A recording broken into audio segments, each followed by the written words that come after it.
Okay, welcome back. 700 point ऊपर इस समय मिड कैप इंडेक्स और काफ़ी स्टॉक्स इस समय ट्रेंड में अच्छे मूव हैं। इस समय ट्रेंड मेरे ख्याल से अब अगर आप प्योरली एफ एन ओ की पोजीशनिंग देखें तो उसके हिसाब से आज का सबसे अच्छा चार्ट इसका, क्योंकि बाकी सब स्टॉक्स में भी ठीक है, अच्छे चार्ट्स हैं जैसे श्रीराम फाइनेंस वगैरह में, लेकिन ट्रेंड में इंट्राडे में पैसा बना होगा आपका। ट्रेंड में सुबह जहाँ खुले उसके बाद से भी अगर आपने इसको चेस किया होगा इस स्टॉक को तो यहाँ पर अच्छा पैसा बना होगा वीरू। और उसके अलावा परसिस्टेंट की तो खैर हमने लगातार बात की ही है।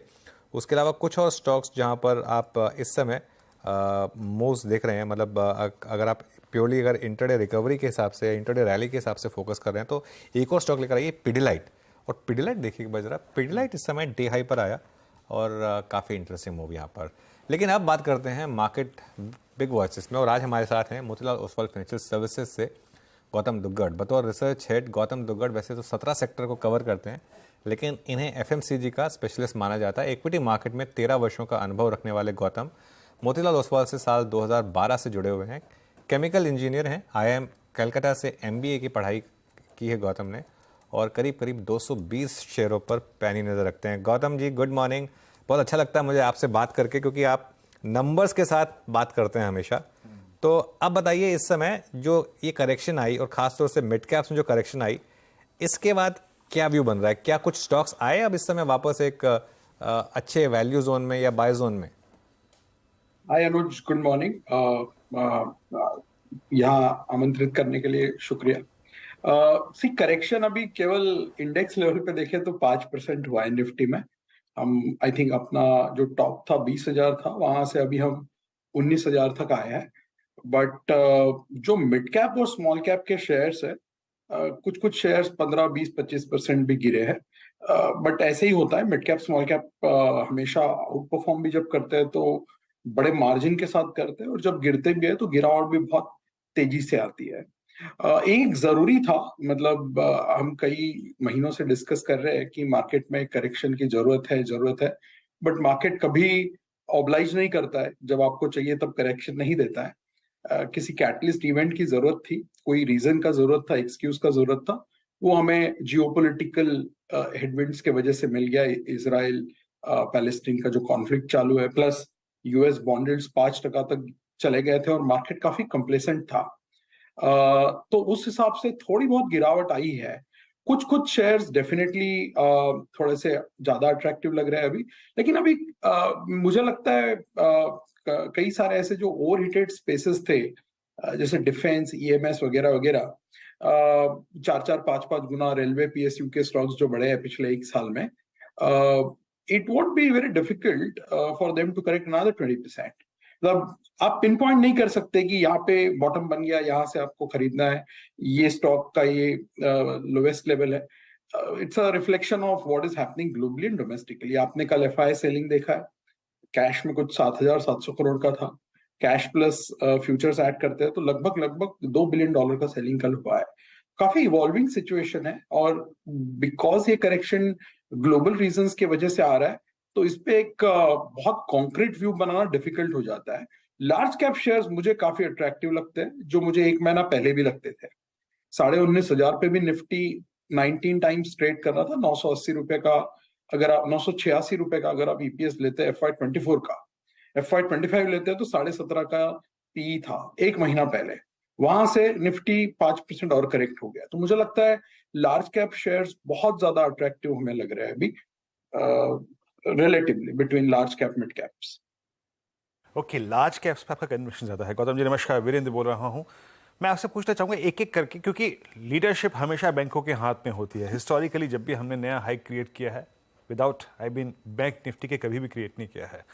अब तक की अर्निंग्स आपको बैंकों की कैसी लगी? जिस प्रकार के एनआईएम्स रहे, जिस प्रकार की क्रेडिट ग्रोथ रही, और आपका अभी भी बैंकों में सबसे कन्विक्शन वाला एरिया कौन सा है? अभी कुछ देर पहले हम कैनरा बैंक की मैनेजमेंट से मुखातिब हो रहे थे, नंबर्स बहुत अच्छे थे, एनआईएम्स मोर और लेस फ्लैट मेंटेन किए उन्होंने।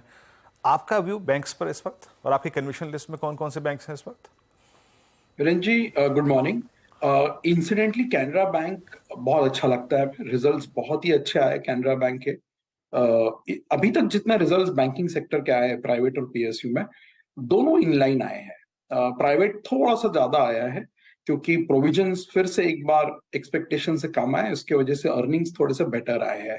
लेकिन पिछले 3 क्वार्टर से जो हम डिस्कस कर रहे हैं बैंकिंग में जो एक कंसर्न था, जो 4Q FY23 में निम्स ऑल टाइम हाई पहुंच गए थे, तब से एक्सपेक्टेशंस था कि भाई निम्स यहाँ से मॉडरेट हो गए, कंप्रेस हो गए 20, 30, 40 basis point quarter on quarter, जो ऑलरेडी हो चुका है। पिछले क्वार्टर भी हुआ है, ये क्वार्टर भी हुआ है। जो पॉइंट हम कई बार हाईलाइट कर चुके हैं वो ये है कि बैंकिंग सेक्टर का अर्निंग्स ग्रोथ जो पिछले 5 साल में 5 गुना हुआ है FY18 से 23 के बीच में, वो FY24 में हेल्दी रहेगा, 20% के आसपास ग्रो करेगा, लेकिन बहुत नॉन लीनियर तरीके से ग्रो करेगा। जैसे हमने फर्स्ट क्वार्टर में देखा, प्राइवेट बैंक्स हमारे सेक्टर के जो कवरेज है, हमारे कवरेज में जो है, उनका अर्निंग्स ग्रोथ 36% था। ये क्वार्टर में 30% होगा, अगले क्वार्टर में 24 और लास्ट क्वार्टर में 20। ये HDFC बैंक के वजह से थोड़े से नंबर्स डिस्टॉर्ट होते हैं। अगर आप HDFC बैंक हटा के हमारे यूनिवर्स के प्राइवेट बैंक्स देखते हैं, तो वो ग्रोथ लास्ट क्वार्टर 25 था, 30 था, ये क्वार्टर 25 हो जाएगा, अगला क्वार्टर 18% है और उसका अगला क्वार्टर 9% है।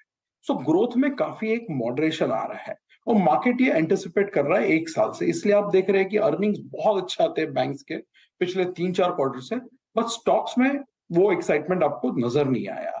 जहां तक हमारा सवाल है, हमारे मॉडल पोर्टफोलियो में हम अभी भी PSU बैंक्स पे बहुत बड़ा ओवरवेट पोजीशन बना के बैठे हैं, जिसमें हमारे पास SBI और बैंक ऑफ बड़ौदा है। इसके अलावा हमें कैनरा बैंक भी अच्छा लगता है और कल के रिजल्ट्स के बाद थोड़ा कन्विक्शन और बेटर हुआ है। चूंकि वैल्यूएशंस अभी भी बहुत सस्ते हैं PSU बैंक्स में, और इन सब के ROEs 15, 17, 18% के आसपास हो रहे हैं, कई के हो चुके हैं और 2 साल और सस्टेन करेंगे। मुझे नहीं लगता है पिछले 15-20 सालों में ऐसा कोई पीरियड रहा है कि जहां PSU बैंक्स ने कंसिस्टेंटली आपको 3-4 साल तक 15% प्लस ROEs दिखाए। तो मुझे लगता है वो PSU बैंक्स का एक थोड़ा सा माइनर री रेटिंग होना चाहिए, जो अभी तक नहीं हुआ है। अभी भी वे SBI को अगर आप बाजू में रखते हैं तो most of the PSU banks अभी भी 1 टाइम प्राइस टू बुक के नीचे ट्रेड कर रहे हैं। तो हमारा कन्विक्शन वहां ज्यादा है, और देन NBFCs में जहां पे भी ग्रोथ बहुत अच्छी आ रही है अभी तक। बिल्कुल। अच्छा वीरू, अगर आपने वो गौतम जी की वो रिपोर्ट देखी है ना, जो अभी इन्होंने लिखी थी, उसमें कवर बहुत अच्छा लगा मुझे। वो गौतम, वो धोनी का वो बनाया ना आपने, वर्ल्ड कप विनिंग शॉट जो था उसका इमेज बनाया ना, हाँ, वो काफ़ी अच्छा लग रहा था मुझे। अच्छा, एक चीज़ मैं देख रहा था, वो रिपोर्ट पढ़ रहा था मैं, आपका कन्विक्शन 2 स्टॉक्स पे बहुत ज़बरदस्त लग रहा है मुझे, लार्सन एंड ट्यूब्रो और BEL। मेरे ख्याल से सबसे ज़्यादा इन 2 स्टॉक्स पर ही लग रहा है मुझे आपका कन्विक्शन।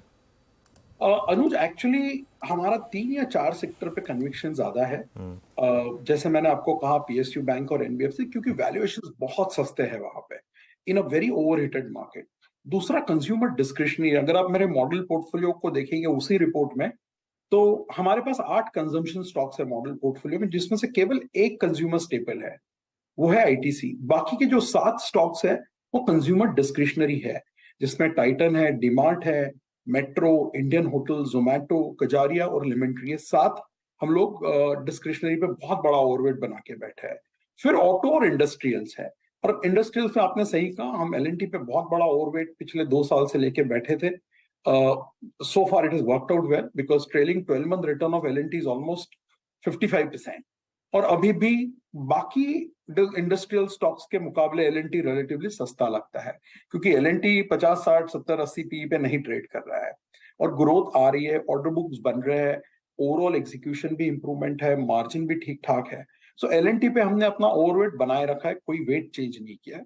नया स्टॉक जो हमने ऐड किया है वो है भारत इलेक्ट्रॉनिक्स, जहां पे हमको लगता है कि ऑर्डर बुक काफी अच्छा है, और ओवरऑल नॉन डिफेंस में भी थोड़ा थोड़ा वो अपना एक अस्तित्व बना रहे हैं, और रिलेटिवली साइज, एग्जीक्यूशन और कैपेबिलिटी का अगर आप एक मेल बना के देखते हैं, तो वो कंपनी एक तरीके से काफी अच्छा कैंडिडेट अगले 2-3 साल के हिसाब से नजर आता है हमको। सो इसलिए इंडस्ट्रियल्स का जो बड़ा ओवरवेट है वो केवल ये 2 स्टॉक्स में है। इसके बाद हमारे पास सीमेंट है, प्रॉपर्टी है। So if you count them as industrials, you can add that as well.